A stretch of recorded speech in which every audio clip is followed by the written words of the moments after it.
Pessoal, continuando a nossa videoaula sobre o capítulo 5, né, do livro Somerville, a gente vai falar sobre generalização, né?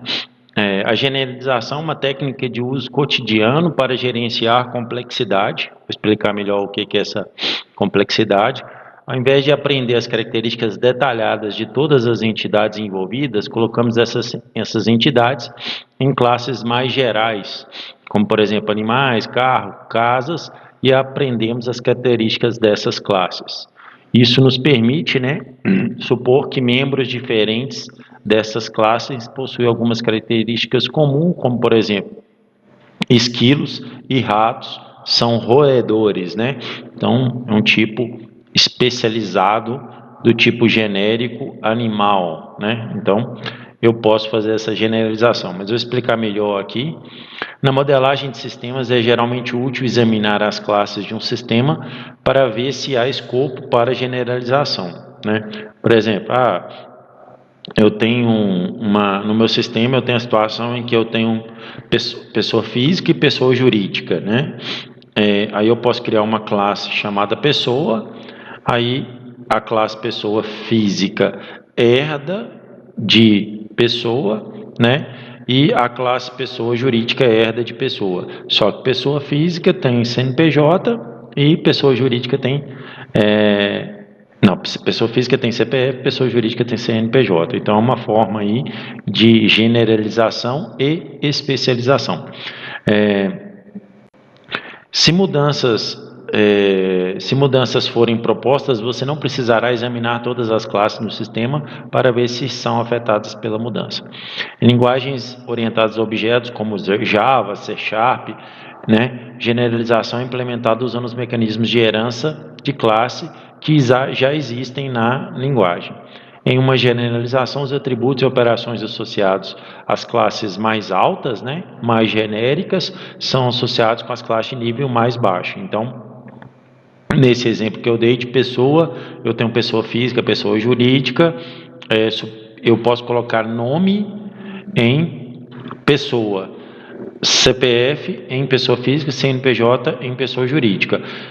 Automaticamente, pessoa física herda o atributo nome e automaticamente pessoa jurídica herda o atributo nome também. Então, é um exemplo aí dessa herança, né?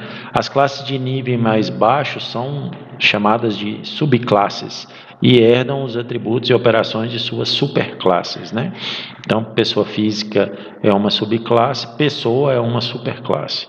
Essas classes mais baixas adicionam atributos e operações mais específicos, né? Aqui tem uma hierarquia de generalização, onde que eu tenho médico, médico é a classe genérica, e eu tenho uma subclasse chamada médico de hospital e uma outra subclasse chamada clínico geral. Um médico de hospital tem uma classe que é consultor, e eu tenho aqui uma outra classe chamada equipe médica. Equipe médica pode ser um médico residente ou pode ser um médico já sênior, qualificado, né? Então, essa aí é a ideia da generalização. Aí aqui, por exemplo, eu tenho uma classe médico, que tem nome, telefone e e-mail. Médico do hospital herda nome, telefone e e-mail, mas especializa a classe médico com número de equipe, número do pager, E clínico geral especializa a classe médico com experiência e endereço, Então, são aí exemplos de generalizações. Os atributos e métodos da classe médica são herdados nas subclasses médico do hospital e clínico geral. Então, registrar, eu posso ter um objeto e utilizar o método registrar, Clínico geral pode utilizar o método registro e assim por diante. Modelos de agregação de classes de objetos. O que é isso? O modelo de agregação mostra como as classes, que são coleções, são compostas de outras classes. Os modelos de agregação são similares aos relacionamentos parte-de em modelos de dados semânticos. Vou explicar isso aqui, por exemplo, a associação por agregação. Um paciente, ele tem um registro de paciente. O registro de paciente faz parte do paciente, A consulta, ela tem um registro de paciente, ele tem uma ou mais consultas, né? Então, essa é a associação por agregação. Bem, modelos comportamentais. Os modelos comportamentais são modelos de comportamento dinâmico do sistema, enquanto o S está em execução. Eles mostram o que acontece ou o que deveria acontecer quando o sistema responde a um estímulo do ambiente, um estímulo de algum autor.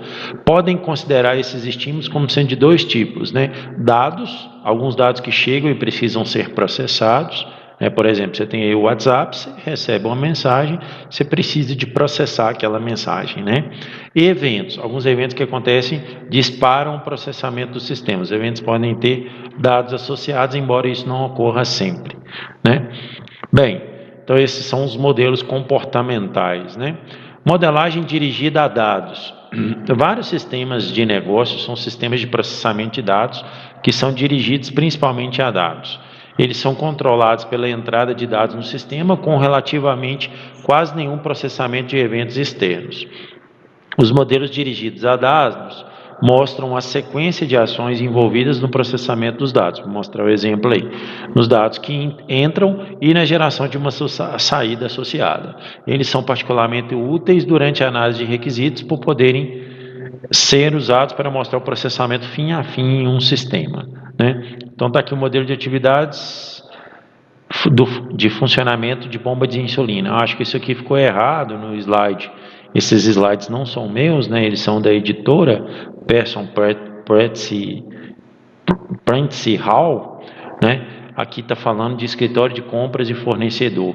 Aqui ele usou um modelo de atividades que não é compatível, né? Então pode-se considerar esse modelo de atividades aqui.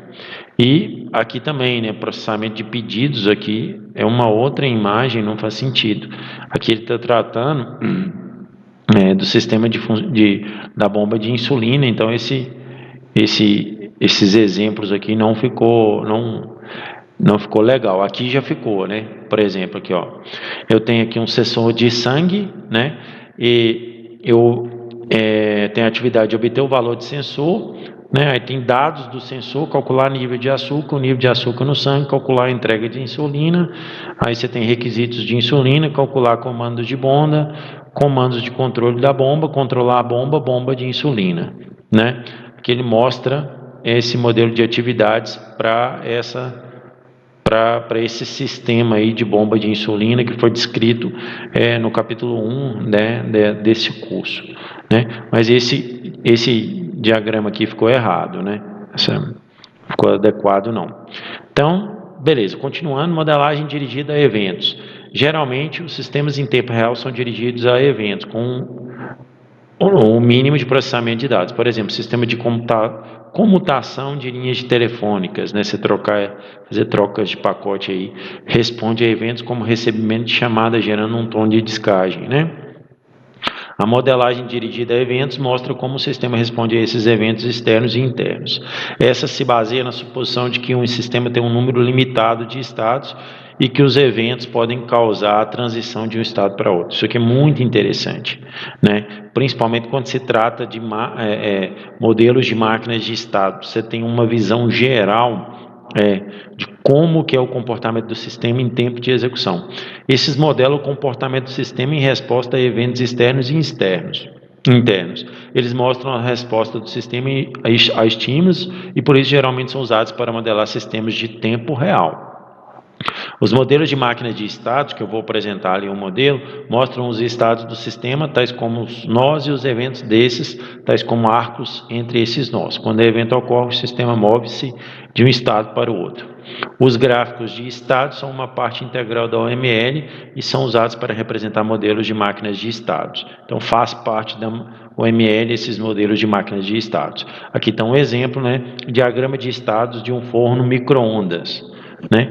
Aqui você tem, vou explicar aqui detalhadamente, você tem um estado inicial e aqui você tem um estado final, né? Aí você tem aqui os estados que possíveis de um forno de micro-ondas, né? Primeiramente ele está aguardando, né? E o que ele faz? Ele exibe o tempo, né? Qual que é a saída, né? Qual que é o comportamento dele? Ele está aguardando. E qual que é a saída? Ele exibe hora, exibe o tempo, né? Aí, se for potência total, né? Se tiver um evento de potência total, né? O estado dele vai para a potência total e o que ele vai fazer? Ele vai definir a potência igual a 600. Se for meia potência, ele vai definir a potência igual a 300, né? E ele pode, aí ele muda de estado, né? Então, ele estava aguardando, se o ator utiliza potência total, ele vai para o estado potência total. Caso contrário, ele vai para o estado meia potência, né? Mas se ele está no estado de potência total, ele pode ir para o estado de meia potência, ou se ele estiver no estado de meia potência, ele pode ir para o estado de potência total. Se ele escolhe a opção relógio, ele vai para o estado tempo definido. Em ambos, né? Se eu estou em potência total e escolho o relógio, eu vou para o estado tempo definido. Se eu estou em meia potência e escolho o relógio, eu vou para o estado tempo definido. Eu escolho um número. Se eu escolho um número, eu fico num loop, né? Um self loop, em que eu vou definir aqui o número, né? Aí sempre a saída desse cara é a definição de um número, né? E o que ele faz? Obter um número. Aí tem a situação, ele vai obter número, se a porta estiver aberta, ele vai para o estado de desabilitado. Se a porta estiver fechada, ele vai para o estado habilitado. Do estado habilitado, se o usuário pressionar iniciar, ele vai para em operação. Faça operar forno. Então ele vai no modo forno, né? Se no modo forno a porta for aberta, ele volta para o estado desabilitado. Se a porta for fechada, ele vai para o estado habilitado e fica no estado habilitado até que uma ação de iniciar coloca ele em operação, né? Se o usuário cancelar, ele vai para a opção aguardando e exibir tempo. Se caso ele finalizar a tarefa que não está representado, o tempo acabar, ele vai para a opção aguardando e vai exibir o tempo. Então são essas duas opções aí dessa máquina de estados aqui, né? Então essa que é a ideia de uma máquina de estados, e isso é muito importante. Tem vários sistemas que você pode modelar utilizando máquina de estados. Normalmente são sistemas gerados a evento. Por exemplo, funcionamento de um elevador em um prédio de 5 andares, né? Aí você tem os estados. Estado inicial, qual que é o estado inicial? Estado final, o usuário pressionou, ele vai para qual estado, né? Se ele está no 3º andar, ele recebe uma chamada para descer e recebe em tempo de execução, na hora que ele está descendo, ele recebe uma chamada para parar no 1. Ele vai parar ou ele vai até onde o destinatário quer? Isso tudo é modelado. O funcionamento de um computador, um elevador pode ser exemplificado, aí pode ser a modelagem disso pode ser utilizando uma máquina de estados como essa. Eu, particularmente, gosto muito de máquinas de estados, são muito úteis para mostrar o comportamento do sistema. É muito importante aí, diagrama de estados. Aí aqui, estados e estímulos para o forno, não detalhamento, aguardando, meia potência, potência total, tempo definido, desabilitado, habilitado, operação. Então tem aí os estados e a descrição do estado que eu já expliquei, né? Mas aí você tem mais detalhes. Por exemplo, aguardando. O forno está aguardando uma entrada. O display mostra a hora atual. É isso que ele faz, né? Então, a potência do forno é definida para 300 watts ou para 600 watts. Esse 300 e 600 é em watts, né? Medida em potência, né? Tempo definido, tem a explicação, desabilitado, habilitado, operação do forno, por exemplo, habilitado, a operação do forno está habilitada, a iluminação interna do forno está desligada, o display mostra pronto. Então é isso que é o estado habilitado, né? Aí aqui a parte B, né, que você tem aqui porta fechada, porta aberta, número, relógio, potência, então você tem aí uma descrição dos estímulos. A operação do forno micro-ondas, essa aqui é uma outra operação. Aqui você pode definir a operação com mais detalhes, né? Aí ele está definindo aqui o seguinte, né? Você tem um estado verificando, se ok, cozimento, aí ele fica em loop no cozimento, né? Até o fim do tempo. Fim do tempo feito, aí ele soa a campainha por 5 segundos. Então, vai para o estado feito. Aqui, então, ele vai para o estado alarme, faça exibir eventos, porta aberta desabilitado. Então, eu posso aqui definir a operação. O que é a operação, né? Então, a operação aqui, ela pode ser, para eu definir como é que é a operação, eu posso criar uma nova máquina de estados. Foi o que ele fez aqui. Opa, desculpe, foi o que ele fez aqui nesse slide aqui, tá?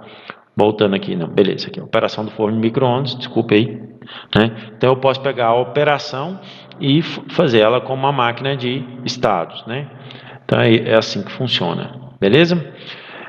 Engenharia dirigida a modelos. Bem, pessoal, isso aqui é um tópico eu particularmente acho muito avançado e eu acho que na prática atualmente a gente ainda não tem tecnologia para isso e também, sinceramente, eu não vejo tanta vantagem assim em usar a engenharia dirigida a modelos. Mas é importante a gente saber, né, que isso existe e que algumas empresas implementam software dessa forma, né? O que é a engenharia dirigida a modelos? A engenharia dirigida a modelos é uma abordagem de desenvolvimento de software na qual os modelos, esses modelos que a gente falou aqui, modelo de atividades, né? Os modelos de interação, os modelos de comportamento, né? E na qual os modelos e não os programas são os principais produtos do processo de desenvolvimento. Qual que é o resultado? Quando você usa essa abordagem dirigida a modelos, quais são os artefatos gerados quando você termina o software ali, né? Você vai ter os modelos, né? É esse o resultado. Mas e o programa? Os programas executados em forma de hardware e software são gerados automaticamente a partir dos modelos, né? Então você fala assim, não, eu tenho meu modelo pronto, agora eu quero gerar código para a linguagem Java. Eu vou lá e gero. Não, eu tenho meu modelo pronto, agora eu quero gerar código para a linguagem C#. Eu vou lá e gero. Eu tenho meu modelo pronto, agora eu quero gerar código para a linguagem C++, vou lá e gero. Então, os programas executados em uma plataforma de hardware e software são gerados automaticamente. A engenharia dirigida a modelos, ou MDE, né? Os proponentes da MDE, quem propôs a MDE, argumenta que isso é aumento do nível de abstração na engenharia de software, o que faz com que os engenheiros não precisem mais se preocupar com os detalhes de linguagem de programação ou com as especificidades das plataformas de execução. Só fazendo uma analogia aqui, isso aqui, eu fazendo uma analogia com a engenharia civil. Isso aqui é como se você pegasse um projeto de uma casa, vamos pegar uma casa aí, você vai lá e cria o projeto daquela casa, né? Aí na hora que você cria o projeto daquela casa, você vai, aperta um botão e aquela casa ela é impressa, como numa impressora 3D assim, em que a tinta seria o concreto, né? Seria mais ou menos essa a ideia, né? Você tem, a partir do projeto, você tem a implementação do sistema. Então você vê que isso é muito avançado, né? O seu modelo gerado tem que ser muito bem feito, né? Uso da engenharia dirigida a modelos. A engenharia dirigida a modelos ainda está em um estágio de desenvolvimento inicial e ainda não é certo se essa terá um efeito significativo na prática da engenharia de software. Eu já tinha reportado isso para vocês antes, né? Quais são os prós? Permite tratar dos sistemas em níveis mais altos de abstração. A geração automática de código significa menor custo de adaptação dos sistemas às novas plataformas. Por exemplo, eu quero gerar código para uma plataforma mobile, por exemplo, né? Aí basta eu ter um gerador de código para a plataforma mobile. O meu modelo está pronto, então ele vai gerar de acordo com o meu modelo, né? Então você pode se adaptar melhor às novas plataformas, né? Os modelos são para abstração e não estão necessariamente corretos para implementação. Nem sempre um diagrama de sequência está contemplando todos os passos necessários para execução daquela atividade, aquelas atividades pelo ator, né? Então, a abstração que você coloca, você perde na especialização, né? A economia criada pela geração de código pode ser contrabalanceada pelos custos de desenvolver tradutores para as novas plataformas. Tradutores é o quê? O tradutor recebe o modelo como entrada e a saída é o código fonte, é a implementação, né? Então tem um custo muito grande da construção de tradutores, né? Arquitetura dirigida a modelos. A arquitetura dirigida a modelos foi precursora da mais genérica engenharia dirigida a modelos. O MDA, né, que é a arquitetura dirigida a modelos, é uma abordagem de projeto e implementação de software centrada em modelos, que usam um subconjunto de modelos da UML. Então, os modelos que eu apresentei aqui, que fazem parte da UML, fazem parte da MDA. São criados modelos em diferentes níveis de abstração. Em princípio, a partir de um modelo independente de plataforma de alto nível, é possível gerar um programa funcional sem a intervenção manual. A gente sabe que, na prática, isso nem sempre é possível, né? Sem intervenção manual é impossível. Bem, tipos de modelos, né? Eu tenho aí 3 tipos de modelo. O modelo independente de computação. Esses modelam as importantes abstrações do domínio, né? Domínio da aplicação, onde que ela vai ser utilizada em um sistema. Às vezes os SIMs são chamados de modelos de domínio. O segundo, o modelo independente de plataforma, que seria esse PIM. Esses modelam a operação do sistema sem referência para sua implementação. Geralmente o PIM é descrito para o uso de modelos de UML, o ML que mostra a estrutura estática do sistema. Então você usa o ML para gerar o PIM. O PIM são os modelos. Modelo de sequência, os diagramas, né? Diagrama de caso de uso, diagrama de sequência. Você tem esses diagramas de atividade, diagrama de classes, né? Você pode ter máquina de estados. Isso tudo está relacionado com a geração aí do PIM, né? E por último, você tem modelos específicos da plataforma, da linguagem que você quer desenvolver. Esses são transformações do modelo independente de plataforma, que é o anterior, que é o PIM, né, com um PSM separado para cada aplicativo da plataforma. A princípio deve haver camadas de PSM, com cada camada adicionando algum detalhe específico à plataforma, né? Então aqui você tem um modelo independente de computação, né? Aí você tem um tradutor, você tem diretrizes específicas de domínio que impactam no tradutor. O tradutor gera um modelo independente de plataforma. Esse modelo de independente de plataforma ele é a entrada de um outro tradutor. Você tem padrões e regras específicas da plataforma. Aí você gera um modelo específico de plataforma. Aí você tem um tradutor. Esse tradutor você somatiza ele com padrões específicos da linguagem até chegar no código executável. Então você vê que tem todos os passos. Uma coisa, gente, é eu ter o diagrama de classes e gerar o código executável. Outra coisa é eu partir do modelo independente de plataforma e gerar o diagrama de classes. Não é tão trivial, as funcionalidades, as regras de negócio, é difícil você ter todas as interações mapeadas, né? Então, assim, é abstração?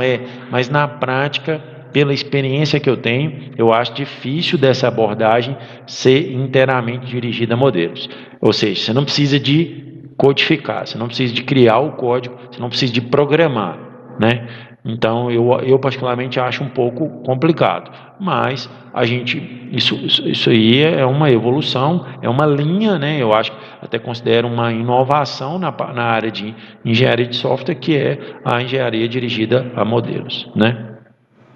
Vários modelos específicos da plataforma, né? Os modelos específicos, você pode ter, por exemplo, você tem um modelo independente de plataforma que você pode gerar aqui um tradutor J2EE ou um tradutor .NET, por exemplo, né? Aí você tem um modelo específico J2EE que vai gerar código Java, consequentemente gerar um programa Java. Aí você tem um modelo específico .NET que vai gerar código C#, você tem um programa em C#, né? Então, você tem um modelo independente da plataforma. Aqui, essa seta ficou no lugar errado, ela era invertida, né? Da mesma forma que você tem do modelo independente de plataforma, ele entra como entrada no tradutor J2EE, o modelo independente de plataforma entra como entrada do tradutor .NET, né? Então, só a propósito, eu apresentei um programa na videoaula anterior, né, que ele era desenvolvido em .NET, né, com C#, mas eu não utilizo engenharia dirigida a modelos, né? Eu utilizo algumas ferramentas de geração de código, nem todo o código que está lá foi eu que escrevi, mas só como base. Mas a maioria do código, 80% do código, é eu que fui responsável pelo desenvolvimento. Só voltando aqui, gente, isso tá, você vê aqui bacaninha, né? Beleza, e a interface gráfica? Onde que está aqui? Né? Qual que é o modelo dela? Aonde que está a interface gráfica do software? Tudo bem, a arquitetura, beleza, bacana, eu consigo gerar muita coisa, mas e a interface gráfica? Aqui não mostra, aqui não fala. Então, assim, aonde que eu vou construir? Né? Eu vou construir meus componentes, né? Os meus selects, os meus combo boxes, os meus grids, os meus botões, né? As minhas janelas. Como que isso é abordado? Aqui não fala, né? Então, só um exemplo que talvez a gente esteja um pouco longe disso. É claro que o futuro talvez seja nessa linha, mas eu acredito que a gente está longe ainda. Bem, métodos ágeis e MDA, né? Ou seja, o MDA é a arquitetura dirigida a modelos, né? Então, aqui ele já está fazendo uma associação, uma comparação, se é possível usar MDA em métodos ágeis. Os desenvolvedores de MDA alegam que a intenção do MDA é auxiliar uma abordagem interativa ao desenvolvimento, e por isso essa pode ser usada nos métodos ágeis. A noção da modelagem inicial extensiva contradiz as ideias fundamentais do Manifesto Ágil. Com certeza. Desenvolvimento ágil é você fazer, é o foco na implementação. Foco na implementação e não em documentação, né? Você quer ter uma versão do sistema em funcionamento rápido, né? Então, né, eu suspeito que poucos desenvolvedores ágeis sentem-se confortáveis com a engenharia dirigida a modelos. Então, até o próprio Somerville está questionando isso aqui. Se as transformações puderem ser completamente automáticas e um programa completo gerado a partir de um PIN só para lembrar aqui, é o modelo independente de plataforma, né? Se você puder ter um programa completo gerado a partir de um PIN, então, em princípio, o MDA, né, essa arquitetura, poderia ser usado em um processo de desenvolvimento ágil, já que não seria necessário nenhuma codificação separada, né? Mas a gente sabe que isso na prática não é tão utilizado. Isso não é, pelo menos eu não conheço uma ferramenta que faz isso dessa forma, né? O ML executável. A noção fundamental por trás da engenharia dirigida a modelos é que deve ser possível a transformação completamente automática dos modelos em código. Essa é a noção fundamental, né? Você não é para você codificar, ou se você tiver que codificar, o mínimo de ajuste possível, né? O que é possível se usarmos um subconjunto da UML2 chamado UML Executable, aí já é um outro, ou XUML, aí já é um outro tópico que te permite, né, essa engenharia dirigida a modelos. Características do UML executável. Para criar um subconjunto executável da UML, o número de tipos de modelo foi então reduzido dramaticamente para esses 3 tipos essenciais, né? Basicamente eu tenho os modelos de domínio, os modelos de classe e os modelos de estado. Os modelos de domínio que identificam os principais interesses no sistema, esses são definidos usando o diagrama de classe da UML e incluem objetos, atributos e associações. Os modelos de classe, nos quais classes são definidas junto com seus atributos e operações. Os modelos de estado, nos quais um diagrama de estado é associado a cada classe e é usado para descrever o ciclo de vida da classe, né? O comportamento dinâmico do sistema pode ser especificado declarativamente usando a linguagem de restrição de objetos. Aí tem uma forma. Então, se você vai programar, aqui, usando a linguagem, você vai usar uma linguagem, então você vai programar, né? É uma linguagem de restrição de objetos, é claro que ela é bem mais alto nível, chamada OCL, Object Constraint Language, ou pode ser expressado usando a linguagem de ação da UML. Então ele dá aí uma implementação, né, de como que a engenharia dirigida a modelos pode ser viável, né, pode ser implementado na prática. Bem, pessoal, para finalizar esse capítulo, né, pontos importantes. Modelos comportamentais são usados para descrever o comportamento dinâmico de um sistema de execução, né? Por exemplo, a máquina de estados, que é o que eu acho bacana e atende demais para você entender o comportamento do sistema. Esse comportamento pode ser modelado da perspectiva dos dados processados pelo sistema ou pelos eventos que estimulam respostas de um sistema, né? Os diagramas de atividades podem ser usados para modelar o processamento dos dados, na qual cada atividade representa um passo do processo. Os diagramas de estado são usados para modelar o comportamento de um sistema em resposta a eventos internos e externos, né? A engenharia dirigida a modelos é uma abordagem de desenvolvimento de software, na qual um sistema é representado como um conjunto de modelos, que podem ser automaticamente transformados em códigos executáveis. Na teoria, lindo, mas na prática a gente sabe que não é tão simples assim essa parte de geração de código, né? Mas enfim, pessoal, é isso. Essa é a abordagem final aí do capítulo 5, né, do livro do Somerville, né? Beleza? Espero que tenham gostado. Até a nossa próxima videoaula. Um abraço a todos.